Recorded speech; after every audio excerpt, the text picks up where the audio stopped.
Salut à toutes et à tous, c'est Moïdra. Alors aujourd'hui, ce dimanche 10 avril, on sait qu'il y a l'élection présidentielle. Donc je vais parler un peu de tout. Donc là, il est à peu près, ouais, il est 19h30. Donc à 20h, il y aura les résultats. Mais là, on va parler un peu de tout. Donc là, qu'est-ce qu'ils disent? Ils disent la participation au premier tour s'établit à 65% à 17h. Donc en recul, c'est-à-dire que voilà, les gens. D'ailleurs, le premier parti de France, c'est les abstentionnistes. Donc là, ils expliquent qu'ils disent que potentiellement, l'abstention au premier tour, elle va avoisiner les 27%, donc elle n'atteindra pas le record de 2002. Puisque là, ils parlaient du record de 2002, qui était ici. Là, ils parlaient par exemple en Alsace, ils parlaient des taux là. Donc les chiffres, ils disaient que le record, c'était 28% en 2002. Donc est-ce que ce record sera battu? Ils disent que peut-être que non. Donc après là, si on lit l'article, là, qu'est-ce qu'ils disent? Ils disent le recul se confirme, que les gens ils vont de moins en moins voter parce qu'ils estiment que ça ne sert pas forcément à grand chose ou quoi. Dites-moi vos raisons en commentaire, pourquoi si vous n'êtes pas allé voter, pour la raison pour laquelle vous n'êtes pas allé voter ou pourquoi vous êtes allé voter, c'est intéressant de savoir. Donc là voilà, ils expliquent qu'en 2002, c'était le taux, il avait été de 28,54%, donc ça fait quasiment un tiers, un quart on va dire, entre un tiers et un quart de personnes. Donc, plus gros parti de France, les abstentionnistes. Donc là, ils expliquent voilà, que les candidats sont allés voter, les ex-présidents, tout ça. Et voilà, ils expliquent les modalités de le vote.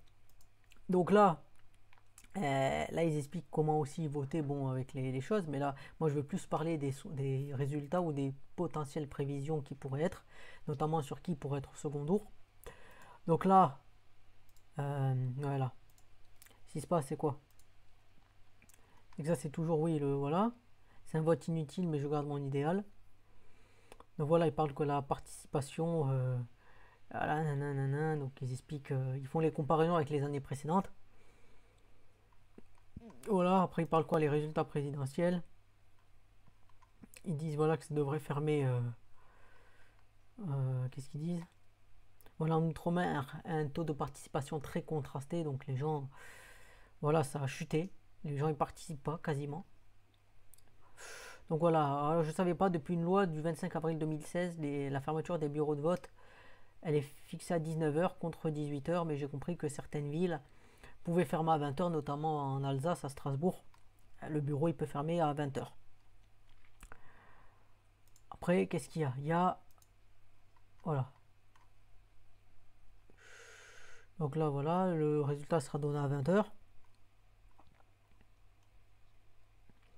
Voilà, les gens ils vont s'exprimer. Voilà, ils expliquent que Valérie Pécresse devrait s'exprimer à 20h30, Éric Zemmour entre 20h30 et 20h45. Donc là, ils expliquent que l'abstention pourrait atteindre 24%. Ils disaient tout à l'heure, là, sur un autre article, que ça pourrait être 26,5%, mais on est autour de 25%, quoi. Après, qu'est-ce qu'ils expliquent? Ils disent, ah voilà, ils disent que Macron et Le Pen pourraient être à égalité selon un premier sondage, et que Mélenchon sera en troisième position. Donc là, ils expliquent, selon un premier sondage des urnes, Marine Le Pen et Macron seraient à égalité, donc 24% des votes. Mélenchon, il aurait 19%. Donc ils expliquent, attention, cela correspond aux résultats issus d'un premier sondage sorti des urnes réalisé par un des plus grands instituts. Que les instituts, attention, que les respectabilité, tout ça. Donc il faut être prudent avec ces résultats. Il faut faire attention. Ils sont qu'indicatifs et peuvent fortement évoluer. Bah oui, les sondages, les gens ils peuvent te dire on va voter pour un tel, mais en fait ils vont pas voter. Ils vont pas voter tout court ou pour la personne que tu croyais qu'ils allaient pas voter. Donc attention.